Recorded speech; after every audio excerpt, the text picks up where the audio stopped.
Melodies seem to form inside of you. The flow of your body drips off like flower dew.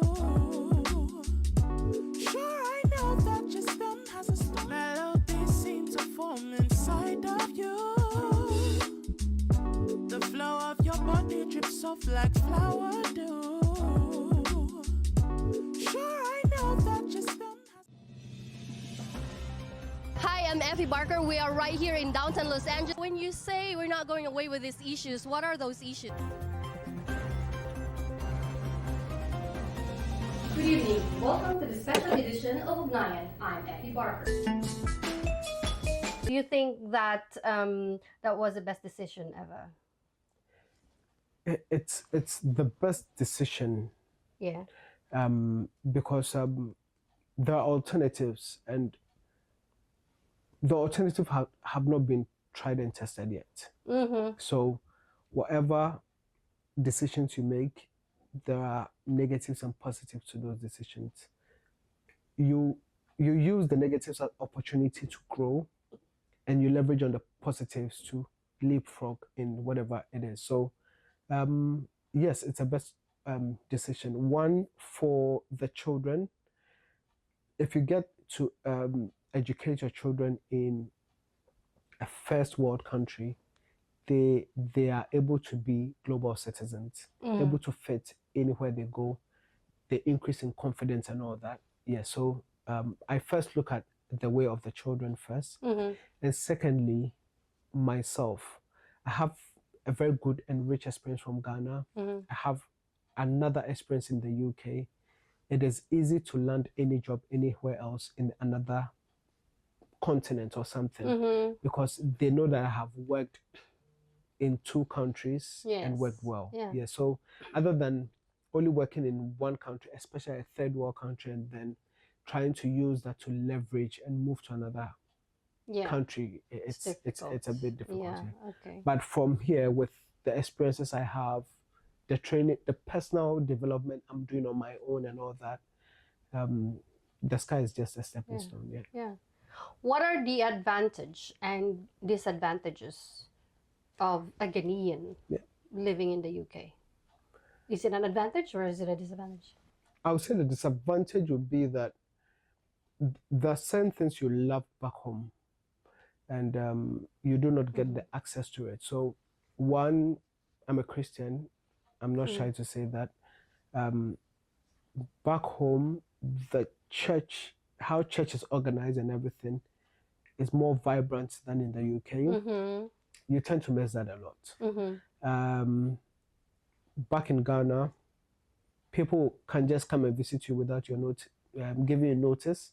They just bump into it. Yeah, the same in the Philippines. You have family around that you can just drop off your children on them, and then you can do your thing. But in the UK, you could have a family around, but they're either living in other locations or they're also busy with their lives. So you cannot just give your children to them and then off you go on your activities. So I'll say those are the disadvantages. You tend to miss some few things back home, and then you tend to be like, okay, so am I ever going to have because let's say for job wise, there were other opportunities I got.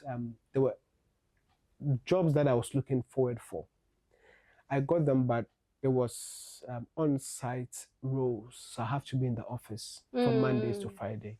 And looking at, before I take any decision, I look at the children first. Yes. If it's anything that's negatively going to impact them, I wouldn't do it because they are my first priority. Right. Yeah. So those kind of opportunities would have been in disagreement with whatever I'd wanted to do. So I usually would cancel that. But if I had support, a family support, I could have just go and pick my children from school, take them to school. Let me I was gonna ask you whether you still get homesick. Not really. Yeah, I mean, your family's here. My family's here. My mom visited me last year November and left this January. my brothers and sister are planning to visit me, and we usually would have video calls with them. Right. Other Yeah. than in the past, where I could only talk to my uncles and my cousins just like once every 6 months or something, and you cannot see their faces. Yeah, and maybe the telephone was being monitored, so we tell you that, hey, telephone time is over. Put the credit down. Yeah, so um, you have the access to video call them, share memories with them, share pictures with them. They share theirs with you. So usually you tend to be like, oh, I wish I was there for this program, but yeah, Right. not really homesick because you know that they also have the opportunity to come. Right. Yeah. Well, we are lucky as well today because not only that we have James, who is from Ghana, but also it's in time because it's Father's Day celebration. I guess it's next week. Yeah. So let's talk about that. How is fatherhood? Fatherhood has been a journey and a learning experience. Personally, my dad died when I was 3 years old. So the only daddy figures I had were my uncles. Yeah, so I told myself that the father and your uncles will not spend the night with you. They would come around and then go back home. Right. Yeah, but after that, you are left with your mother and your siblings. Yeah, so it was my plan that I would be with my children. Yeah, okay. whenever I have them, and yeah, I haven't been out of their sights. Yeah, I make sure that to the best of my ability, I give them the experiences that I'd wish a father had given me. Yeah, so I think they're loving it. So you think it's important? Very important. Yeah, that father is around. Yes. And sometimes it is, I do not judge issues because if you were in that particular person's shoes and all the challenges the person had, you might do the same. Sometimes we tend to be in other people's shoes with the resources we have. Yeah, but not with the resources, with the same person's challenges. Some people might be going out to struggle for the daily food, that's why they are not around.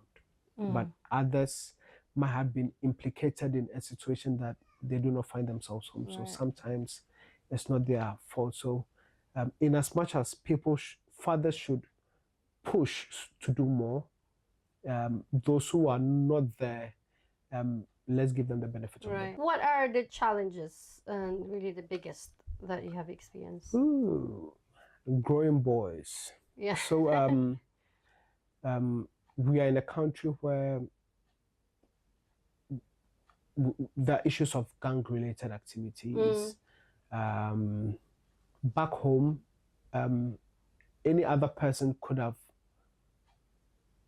I would say, discipline my child if they go wrong. But in the UK, you can't. You can't. You can't. And even if you shout on your child, it is frowned upon. Sometimes it feels like the parents are afraid of their children. Your hands are tied behind your back. Right. And I disagree with certain things. The children do not know what is good from what is bad. When we're their age, if we had not been directed properly, we wouldn't have turned out the way we have turned out. And sometimes it makes them miss out on their emotional intelligence as well, because they think that, okay, things has to be done, but do not think about other implications, what the person is going through, or how the person might feel if you just say anything to any person. Another culture shock. Back in Ghana, if I sit in a bus and I see an older person coming, I get off my seat and then give it. But here, you could see older people standing and the younger people sitting. Right. Yeah. So those kind of things, I try to do it with my boys and all that. Yeah, oh, get up, let a lady sit, or let the older person sit here. And then, yeah, we come back home and they tell me why. So you need to explain things. Right. Sometimes they are naughty, you need to discipline them, and then you just have to tell them, stop, sit, let me tell you something. You explain to them, but they do not understand that. Right, They'll go right. back to do it. So Yeah. it's a bit difficult. Yeah, I was gonna ask you, are you raising them the UK way or the Ghanaian way? A mix of both. Mhm. A mix of both. They know I'm very strict on them, Mhm. but they know I love them so much. And I always explain to them why I don't want them to do what I think they should not do, or why they shouldn't say certain words. Because when they go to school, they hear all sorts of things. Mhm. I told them in this house you don't say those kind of words. Mhm. I think it's not just you. I've heard that a lot. I haven't really experienced difficulty yet because she's not in school yet. Yeah. My always problem is when she's not with me and she's acquiring already these Yeah. attitudes at the school. That's Yeah. always messed up. Yeah. Just yeah. The other challenge is that definitely we would take them back to our countries of origin to experience that. They might put up certain behavior that is okay in the UK. It's seen as very disrespectful back home. Yes. So you tend to have that fact behind Mm. you, and then you are like, okay, if this happens at home, I feel I haven't raised them well. So yeah, although they have to be confident about whatever they do, they have to know that there is human face to everything. Right. You don't just say anything you want to say because you can say it. No, Yes, that's not yes. the way. Yeah, that's quite an interesting point. Yeah. You know, that when you bring them, I mean, it happens a lot, and what's they accustomed to here may not be acceptable when with the other part of their culture. Do they speak your language? The older one Mm, understands everything, but the younger one yeah. understands just a bit of it. But what I do at home is that I usually speak in the local language with Mhm. them, yeah, whether they understand or not. But the older one usually would interpret it to the younger one, yeah, and say that daddy wants you to do this, yeah. So he's acquiring it bit by bit. Yeah. Yeah. Are they interested to learn? So when we meet as a family. So as I mentioned, I have some family members here, and my partner also had some family members here. But we usually go to my partner's side of Mhm. the family, and they would usually hear that we are all speaking our local dialects. Yeah, and yeah, sometimes you could hear them trying to say one or two words. And if I really want to get them, I tell them that if you really want to get this thing you're asking for, ask for it in my local dialect and I'll give it to you. That's good. Yeah. I pressure Lyra also if she wants something to speak it in Filipino, and then she'll try. But yeah, it's doing well so far. It's not easy. It's not easy. Yeah, people were asking sometimes like, why not? Why is my friend not speaking? But I understand because it's not that easy, especially if you're here in foreign land. But do you know if there are any misconceptions of the UK? Yes. So if you are back in, I didn't have those misconceptions because of my interactions with my cousins and my uncles. But generally, people think you are rich if you come to the UK, and sometimes the demands on you from friends and some other family, probably maybe a long distance family members are sometimes a bit unusual and insensitive, yeah, because of the level and the quantum of ask they make. Yeah, it's as if the money is just there, you just pick it and then you can remit it to them back. It's isn't so. Yeah, it isn't so. Yeah, so. If there are any misconceptions of the Ghanaians from here, or if there are, I don't know if the UK are quite into it, like the other way around, misconceptions of the UK to the Ghanaians. Yeah, so a lot of people still think we live in the jungle. Yeah, so they tend to ask, are there still lions? Do you see lions and tigers and all that? Yeah.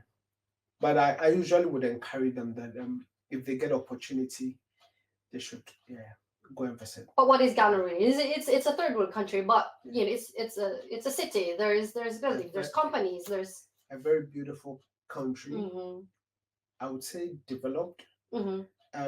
It's seen as a third world country because I would push some of the blame to the leaders. Sometimes you have to take the not so popular decisions Mm. to be able to move the country forward. So we import almost everything, and if you are dependent on another country to feed you, your currency will not be stable. They will dictate to you and all that. But if you industrialize your country and satisfy the needs of the country and then export the rest, you tend to build the muscle of the country to be able to stand the test of time. Malaysia has done it. Oh, okay. China has done it. And now China built almost everything. When they started, people did not really trust them. They say, "Oh, this is China good, so it's not good." But they manufacture the iPhone for Apple. They Right. manufacture one of the best cars. Mm. Yeah, and a lot of the manufacturing companies are there. And the country is very beautiful. China is Right. very beautiful. Yeah. But it was a third world country, but now they're a first world country. So Okay. what also baffles me is that Africa has almost every resource. The land is good for farming. The soil is rich in minerals. In Ghana, we have gold, we have oil in industrial quantities, we have bauxite, magnesium, everything. So why would you still have your cap in hand begging for arms? Right. Yeah, if you really would want to manage the country well. So yeah.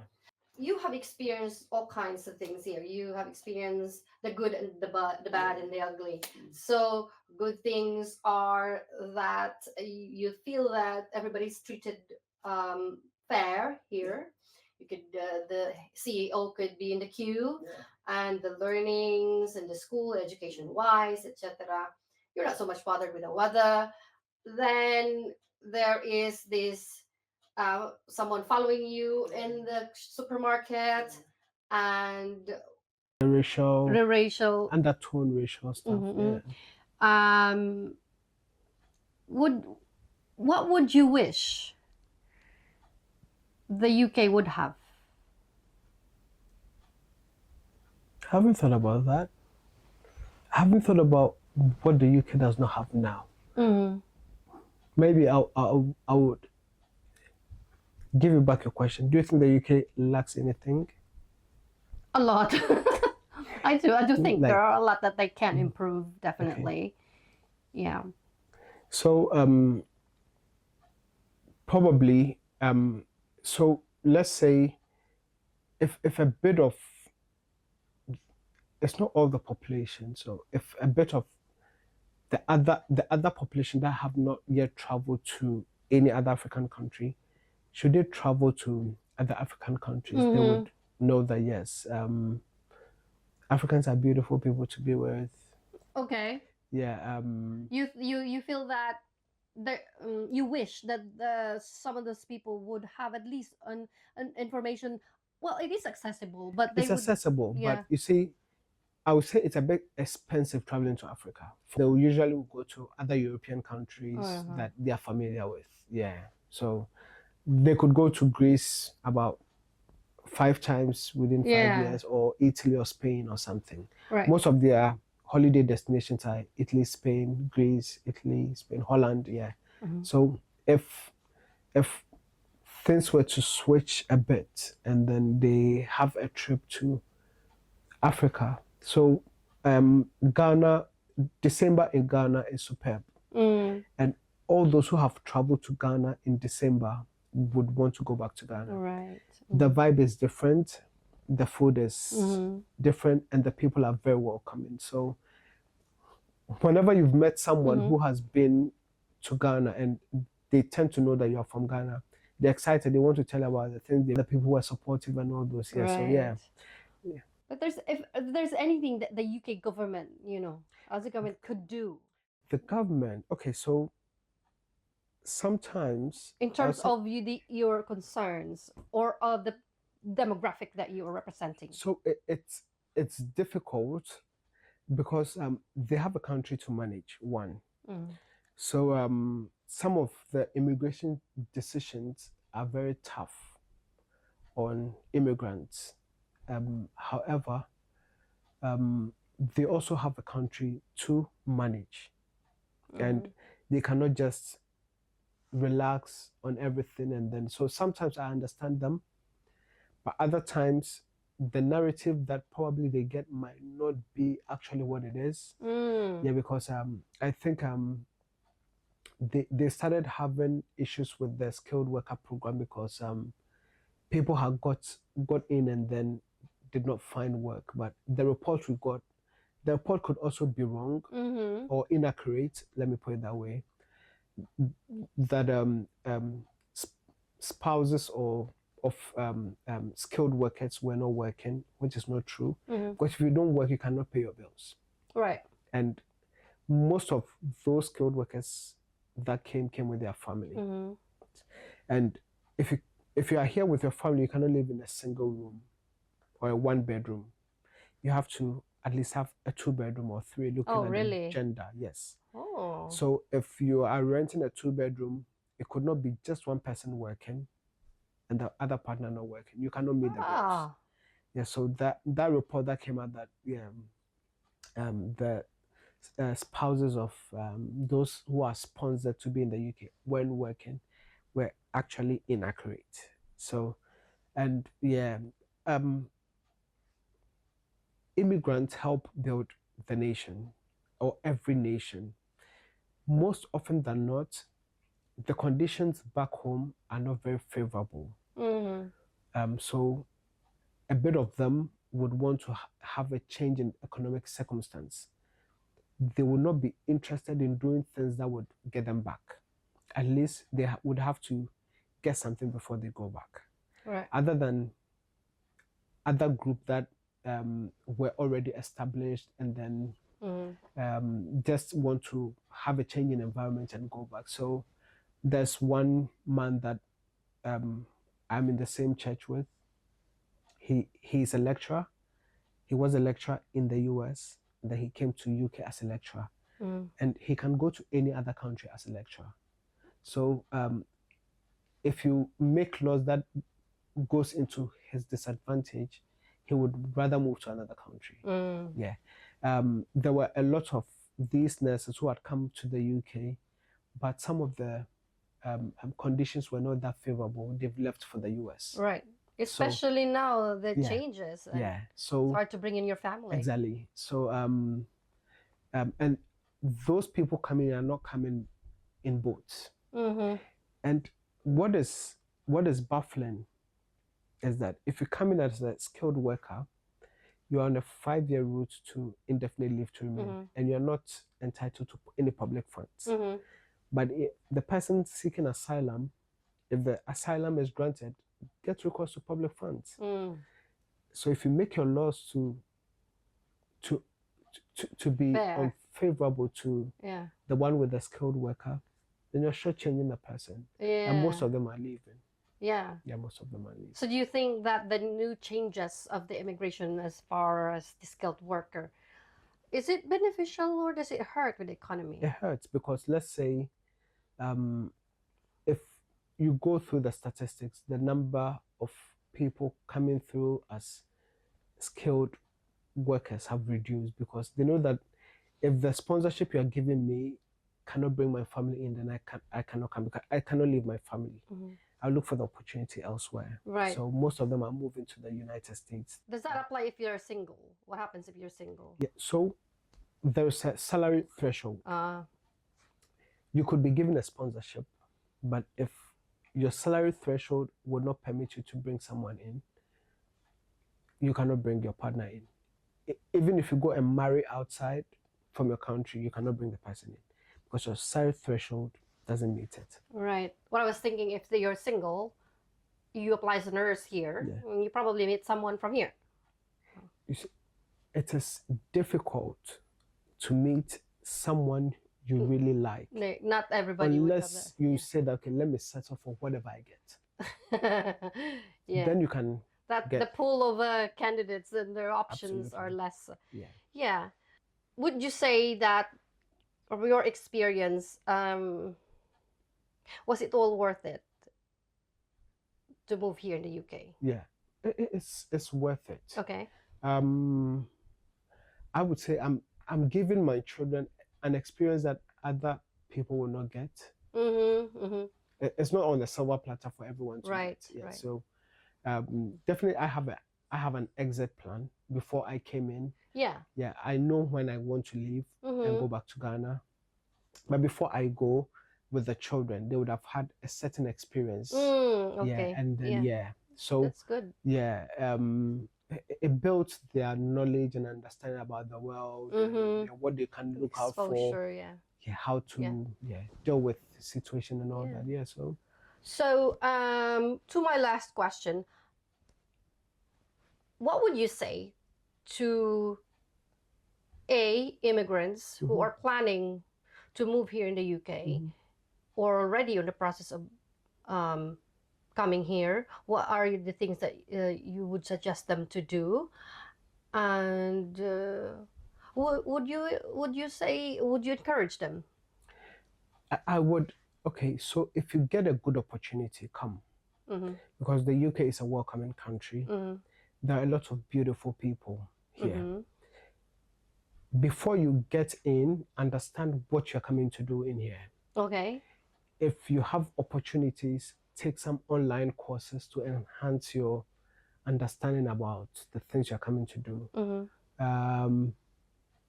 Research in the areas you think you want to be or where you want to stay properly before you move in. And then, By that you mean what are the things that they need to research? So, the areas, so just like every other country, there are the Culture, dangerous you mean? areas, the less flexible areas, there are parts that it is easy to have jobs to do. There are other parts that it is relatively difficult because the population there is a bit small. Yeah, it's a small town. Yeah, you do your research into those areas to know your fit. If you're coming with your family, what are the skills your partner has? Okay. Can your partner carry out any online programs to enhance their skills? So luckily for me, because I had ACCA, those who knew it knew that it was a global qualification, and it wasn't a bit difficult for me. And back in when I was working in Unilever, there were training that you had to do every time. So you built your skills and all that. So if you don't have that exposure, you should look at what is the trend now and then get the skills that are needed. Yeah, because if you go into any company, you have to make an impact. So build your skills so that when you get opportunity, you can make an impact before you get in. Yeah. Know that it's not a rosy road, but if you really would want to make the decision to come, then you have to fight and then live in the country. And I have one last question. Yeah. But for people who are already here and wherever they are at in their life, whether they're family, a wife, or someone from Africa, someone from Asia, that are struggling, whatever they are struggling right now, what would you say? No situation is permanent. There are permanent solutions to temporary problems and temporary solutions to temporary problems. So you have to understand what you really want to get. So sometimes people would end their lives because of a situation, because it's stressing them out. They do that because they do not see the end in sight. Or way out. Yes. I told a friend who had come in to the UK that 20 years ago, if he had been told that he would come to the UK, let's say in 2021, would he have believed? He said no. Yeah, but he lived his life and he enjoyed the journey. Right, okay. So enjoy the journey wherever your life is stuck. Know that everything has an end.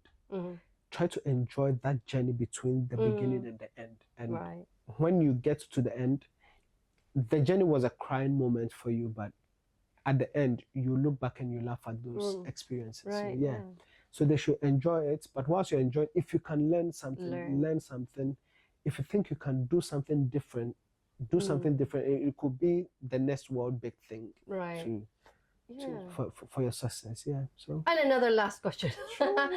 You messaged since it's a Father's Day celebration to your boys. Yeah. um What you wish them to have. I wish them to grow well. Mm, First, to know God and love God. mm, If you know God and love God, you treat people very well. mm, Second, not to judge anyone. mm, Third, to love unconditionally, no matter how they are treated. mm, And fourth, to give their best mm. in whatever they do. Right. Yeah. Okay, wonderful. Those are really great messages, and I really wish. Thank you so much for giving us this opportunity to share your story. And I hope and wish that our audience and our listeners will learn something from our discussion today. Absolutely. And good luck to everything else that you wanted to do in life and in the UK. Yeah. Congratulations, well done. You were able to fit in, I guess, Yeah. and settled here in Yeah. the UK.